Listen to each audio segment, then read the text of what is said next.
हिंदू हा फारसी शब्द आहे. हिंद आणि हिंदू या शब्दांचा धर्माशी खरं तर काही संबंध नाही. सिंधू नदीच्या पलीकडील भौगोलिक कक्षेत येणाऱ्या प्रदेशाला हिंद असं म्हटलं जातं. हिंद या शब्दाचा उल्लेख उमर खय्यामने 12व्या शतकातही केला होता.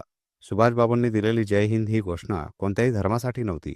हिंदवी स्वराज्य हा शब्दही धर्ममूलक नाही, तर तो प्रदेशाशी संबंधित आहे.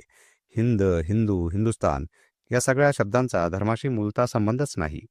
भारतामध्ये मुस्लिमांव्यतिरिक्त ख्रिश्चन, बौद्ध, जैन, शीख, पारसी आणि अत्यल्प प्रमाणात ज्यू हे अल्पसंख्याक लोक राहतात.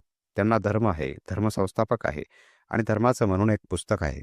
याउलट भारतात बहुसंख्याक असलेल्या आणि स्वतःला हिंदू म्हणवणाऱ्या ज्या जाती आहेत, त्यांचा हिंदू हा धर्म नसून तो भौगोलिक प्रदेशाशी संबंधित संस्कार आहे, चांगला आणि वाईटही. वेद हे अपौरुषीय आहेत असं मानलं जातं, त्यामुळे इथे संस्थापकाचा प्रश्नच येत नाही.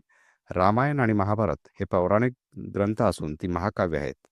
जसं ग्रीसमध्ये होमरने लिहिलेली इलियड आणि ओडेसी ही महाकाव्य आहेत. रामायण महर्षी वाल्मिकींनी लिहिलं आणि महाभारत महर्षी व्यासांनी लिहिलं असं मानलं जातं.